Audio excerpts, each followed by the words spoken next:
Praise the Lord, everyone. परमेश्वर की स्तुति हो। And today we're going to talk about the power of the Word of God. और आज हम परमेश्वर के वचन की सामर्थ्य के बारे में बात करेंगे। And we're going to see from John 1:1-5.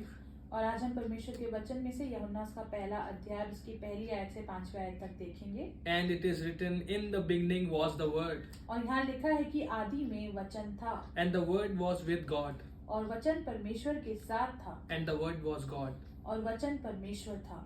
Amen. When the earth was dark, the earth was full of darkness, when there was no light, the earth was void, the earth was formless. जब पृथ्वी पर अंधकार था और कोई आकार नहीं था, सब कुछ एकदम अंधेरे में था। Praise God that there was the Word. परमेश्वर की स्तुति हो इस बात के लिए कि उस समय भी पृथ्वी पर वचन था। Because this Word is from the beginning. The Bible says He is the Alpha and Omega. क्योंकि ये वचन जो है ये शुरुआत से है, आदि से है, क्योंकि वचन बताता है कि परमेश्वर जो है वो अल्फा और ओमेगा है। He is the beginning and the end. वो शुरुआत है और वो अंत है। Amen. Amen. There was darkness and God said, let there be light. वहाँ अंधेरा था और परमेश्वर ने कहा उजियाला हो। Amen. In today's world, we are facing so many problems in our life. We are seeing failures after failures. हम इस जीवन में आजकल बहुत सारी समस्याओं को देखते हैं और बार बार हम फेलियर्स पे फेलियर्स देखते हैं। And we think that this is from God. और हम सोचते हैं कि शायद ये परमेश्वर की तरफ से है। But I want to tell you, God has given us His word so that we can win battles like He win. When He saw the darkness, He said, let there be light. पर मैं आपको बताना चाहता हूँ कि परमेश्वर ने हमें अपना वचन दिया है ताकि हम विजयी हों, ताकि हम जीत सकें। क्योंकि जब हम देख रहे हैं कि शुरुआत में परमेश्वर ने कैसे वचन से इस अंधकार पर जीत पाई थी। Amen. It is so powerful if we understand the power of the word of God. और ये बहुत शक्तिशाली है जब हम परमेश्वर के वचन की सामर्थ को समझते हैं। And the word itself is God. So many believers say that I want to hear from the Lord. I want to ask you one question. Do you read the Bible? और ये बहुत बड़ी बात है कि वचन जो है वो खुद ही प्रभु है, वो खुद ही परमेश्वर है। बहुत सारे लोग आज की तारीख में कहते हैं कि हम परमेश्वर की आवाज को सुनना चाहते हैं। मैं आपसे पूछना चाहता हूँ, क्या आप वचन पढ़ते हैं? Proverbs, it is written in Proverbs that God gives wisdom through His mouth, and His mouth is the word of God. The Holy Bible is the mouth through which the Father speaks to us, to you and to me. नीति वचन में लिखा है कि परमेश्वर अपने मुख के द्वारा, अपने वचन के द्वारा हमसे बात करता है। और ये जो बाइबल, जो वचन हमें दिया गया है, ये परमेश्वर का मुंह है। ये वो मुंह है परमेश्वर का जिससे परमेश्वर हमसे बात करता है। That's why the Bible is called double-edged sword. इसीलिए परमेश्वर का वचन दो धारी तलवार बताया गया है। Amen. So I want to tell you, if you are seeing anything in your life which is in darkness or it is formless, you have the power, you have the word, so that you can speak to the situation, so that you will speak those things you want to see in your life. तो मैं आज आपको बताना चाहता हूँ कि अगर आपके जीवन में भी कुछ ऐसा है जो कि अंधेरे में है और जहाँ पे आपको कुछ समझ में नहीं आ रहा है, मैं आपको बताना चाहता हूँ कि परमेश्वर का वचन आपको दिया गया है ताकि आप उसे बोले और अपनी परिस्थिति में उस वचन को बोलकर उस जीवन को लेके आए। Amen. Let's go further. Verses 2 and 3. He was with God in the beginning. Through Him all things were made. Without Him nothing was made that has been made. और हम आगे वर्सेस को देखेंगे। यहाँ लिखा है, यही आदि में परमेश्वर के साथ था, सब कुछ उसी के द्वारा उत्पन्न हुआ और जो कुछ उत्पन्न हुआ है उसमें से कुछ भी ऐसी वस्तु नहीं है जो उसके बिना उत्पन्न हुई हो। The word is going to create things in your life that you want to see. वचन ही आपकी जिंदगी में उन चीजों को लेकर आएगा, उन चीजों को पैदा करेगा जो आप देखना चाहते हैं। If you are struggling with any diseases, अगर आप किसी बीमारी में जूझ रहे हैं, if you are struggling with any kind of sickness, if you are struggling with any kind of disorder, I want to tell you this is not from God.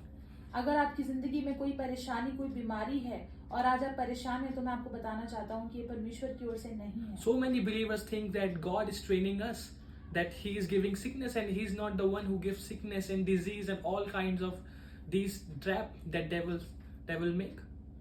बहुत सारे लोगों को लगता है कि परमेश्वर इन समस्याओं को हमें भेजकर हमें ट्रेन कर रहा है, हमारा कोई प्रशिक्षण कर रहा है। लेकिन मैं आपको बताना चाहता हूँ कि परमेश्वर इस तरीके से हमारी ट्रेनिंग नहीं करता। ये सब शैतान के हथकंडे हैं, हमें परेशान करने के, हमें फंसाने के। Every time we see God creating things, always He will create good things. जितनी बार भी हम परमेश्वर को कुछ चीज को उत्पन्न करते हुए देखते हैं, हम देखते हैं कि वो अच्छी चीजों को पैदा करता And है He is a God of good things. और वो एक अच्छी चीजों का परमेश्वर है। Sickness is not from God. बीमारी परमेश्वर की ओर से नहीं है। And it is written that through Him all things were made. और यहाँ लिखा है कि परमेश्वर के द्वारा सब कुछ उत्पन्न हुआ। Even your kidneys, your hearts, your lungs.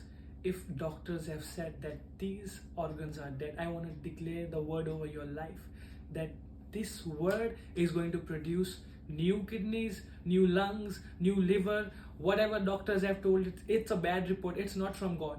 And the word of God is the good report and is going to give and is going to produce new things in your life.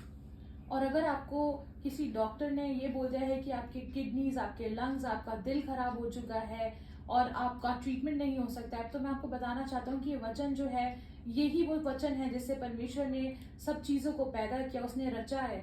यही वचन से, इसी वचन से आपको परमेश्वर एक नया हृदय, एक नया गुर्दा, एक नया लंग आपको देने जा रहा है। डॉक्टर्स की रिपोर्ट से गलत रिपोर्ट है, लेकिन परमेश्वर का वचन आपके लिए सही रिपोर्ट है। And I'm not speaking against the doctors, they are right according to medical sciences. It is impossible, but we are supernatural beings. और मैं डॉक्टर्स के अगेंस्ट नहीं हूँ, मैं उनके विरोध में नहीं हूँ, क्योंकि वो अपनी बुद्धि के, अपनी ट्रेनिंग के अकॉर्डिंग वो सच बता रहे हैं। लेकिन मैं आपको बताना चाहता हूँ कि हम नॉर्मल लोग नहीं हैं, हम अलौकिक, हम सुपरनैचुरल लोग हैं। Amen. God has given us His word so that we can be a supernatural being, so that we can live like He wants us to live. अब मैं आपको बताना चाहता हूँ कि परमेश्वर ने हमें अपना वचन इसीलिए दिया ताकि हम अलौकिक रीति से, एक सुपरनैचुरल तरीके से जिए, जिस तरह से वो हमें चाहता है। He has given us His word so that we can be a new creation. उसने हमें अपना वचन दिया ताकि हम एक नई सृष्टि हो जाएं। And not just His word, He has given us His own spirit. और न ही सिर्फ उसने अपना वचन दिया, उसने हमें अपनी आत्मा भी दी है। The same spirit which was hovering on the waters in the beginning, the same spirit He has poured it out on you and me. वही आत्मा जो पृथ्वी पर उस समय जल के ऊपर मंडराता था, वही आत्मा जो है वो परमेश्वर ने आपके और मेरे लिए दिया है। Next two verses 4 and 5. In Him was light, and that life was the light for all mankind. और हम दूसरी आयतों को देखेंगे, यहाँ लिखा है उसमें जीवन था और वो जीवन मनुष्यों की ज्योति थी। The light shines in the darkness, और ज्योति अंधकार में चमकती है, and the darkness has not overcome it. और अंधकार ने उसे ग्रहण ना किया। It cannot happen that light is in you and darkness can overcome you. और ऐसा हो नहीं सकता कि आपके अगर अंदर आपकी रोशनी है तो अंधेरा जो है उस रोशनी पर कब्जा कर ले। We believers, we are born from light. आपको मालूम है कि हम विश्वासी लोग जो हैं, हम परमेश्वर की रोशनी से पैदा हुए The हैं। Bible says that you are the temple of the Holy Spirit. वचन बताता है कि आप पवित्र आत्मा का मंदिर हैं। And if we are the temple of the Holy Spirit, He lives in us. और अगर हम पवित्र आत्मा का मंदिर हैं तो उसका आत्मा हमारे अंदर निवास करता So है। now wherever we are going, we are taking light with us. इसीलिए जहाँ कहीं भी हम जा रहे हैं, परमेश्वर की रोशनी को अपने अंदर We're लेके gonna जा see रहे the हैं manifestation of Him. और हम उसके प्रगटीकरण को अपने बीच में देखते हैं। When we're gonna see sick people, they will be healed. You will lay hands and they will be healed by the power of the Word of God, by the power of the Holy Spirit.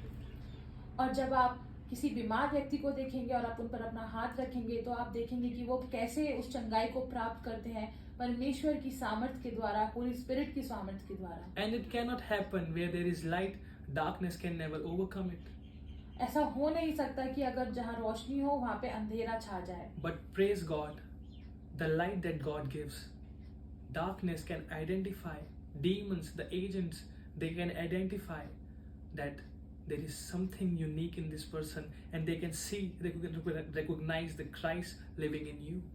और परमेश्वर की स्तुति हो इस बात के लिए कि जब आप उस परमेश्वर की प्रकाश को अपने अंदर लेके जाते हैं तो जो शैतान का अंधकार है वो उस चीज़ को पहचानता है और वो ठहर नहीं सकता है जब आप वहाँ पे हैं, क्योंकि आपका जो प्रकाश है वो यीशु मसीह के द्वारा दिया गया है और यीशु मसीह को अंधकार अच्छे से पहचानता है। And when they will see you, they will flee away. और जब वो आपको देखेंगे तो वो वहाँ से भाग जाएंगे। The Bible says that submit to God and resist the enemy. परमेश्वर का वचन बताता है कि परमेश्वर के आगे अपने आप को सबमिट करो, अपने आप को समर्पित करो और शैतान से दूर रहो। And when we are in Christ, now we are in union with Him, and no sickness. These things can come because we are living on this earth, but this is not from God. And because we are in touch with God, we are united with Him. It cannot overcome you. परमेश्वर का वचन बताता है कि हम पर कोई जो बीमारी है वो हावी नहीं हो सकती, लेकिन मैं आपको बताना चाहता हूँ जब हम इस जीवन को जी रहे हैं तो बहुत सारी बीमारियां हमारे आसपास हैं, लेकिन जब हम यीशु मसीह के साथ जीते हैं, जब यीशु मसीह हमारे अंदर है, तो ये सारी बीमारियां हम पर हावी नहीं हो सकती, क्योंकि यीशु मसीह हमारे अंदर है, उसका जीवन हमारे अंदर है। Let's go to John 1:14. और आइए अब हम यूहन्ना उसका पहला अध्याय उसकी 14वीं आयत को देखेंगे। And it says, the word became flesh and made his dwelling among us. और वचन देहधारी हुआ और अनुग्रह और सच्चाई से पूरा होकर हमारे बीच में उसने डेरा किया। The word became flesh. वचन देहधारी हुआ। The beautiful thing about the word that it can become flesh in your life. सबसे अच्छी बात ये है कि जो वचन है ये आपके जीवन में देहधारी हो सकता है। Every scripture that you read has the power to become, that same scripture will become flesh in your life. हर एक परमेश्वर का वचन जो आप पढ़ते हैं वो ही वचन जो है वो आपके जीवन में देहधारी हो सकता है, If you just can accept it. अगर आप उसे ग्रहण करें। You know, this human mind will always ask question, how can this be possible? I am not doing these things. I am not a spiritual person. No, it is not about your spirituality. It is about the word of God. और हमारा जो इंसानी दिमाग है वो ये सोचेगा कि ये सब कैसे हो सकता है, ये सब तो हो ही नहीं सकता, क्योंकि मैं इस लायक नहीं हूँ या मैं उतना अच्छा नहीं हूँ, मैं उतना धार्मिक नहीं हूँ कि मेरे साथ ये सब हो सके। लेकिन मैं आपको बताना चाहता हूँ कि ये आपकी धार्मिकता नहीं है, लेकिन ये परमेश्वर की वचन की बात है। Amen. Amen. The Bible says that the word of God is alive and active. परमेश्वर का वचन बताता है कि उसका वचन जीवित है और कार्यशील है। Amen. The word is alive. And even we are preaching the gospel. God is going to talk to you. And you're going to receive your miracle. In the name of Jesus, I declare, Father, if anyone's suffering from any kind of disease, any kind of disorder, I pray that the power of the Lord will heal them in the name of Jesus. और ये वचन जो है ये आज मैं आपके ऊपर घोषित करता हूँ कि अगर आप में से कोई भी बीमार है, जैसे आप ये वचन को सुन रहे हैं, तो परमेश्वर आपसे बात कर रहा है। और पिता, मैं यीशु के नाम से मांगता हूँ कि पिता, इस समय अगर कोई भी बीमार है तो उस पे मैं आपकी चंगाई को घोषित करता हूँ। Each one of us are chosen. हम में से हर कोई जो है वो चुना हुआ है। I am chosen. You are chosen. मैं चुना हुआ हूँ, आप चुने हुए हैं। That's why we are listening to this. That's why we are sitting here. इसीलिए हम बैठ के सुन रहे हैं, इसीलिए हम यहाँ पे बैठे हैं, That's why you are watching this video. इसीलिए आप आज ये वीडियो देख रहे हैं।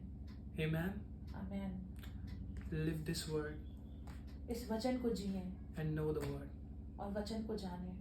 We'll be back soon. God bless you. हम फिर से मिलेंगे। परमेश्वर आशीष दे।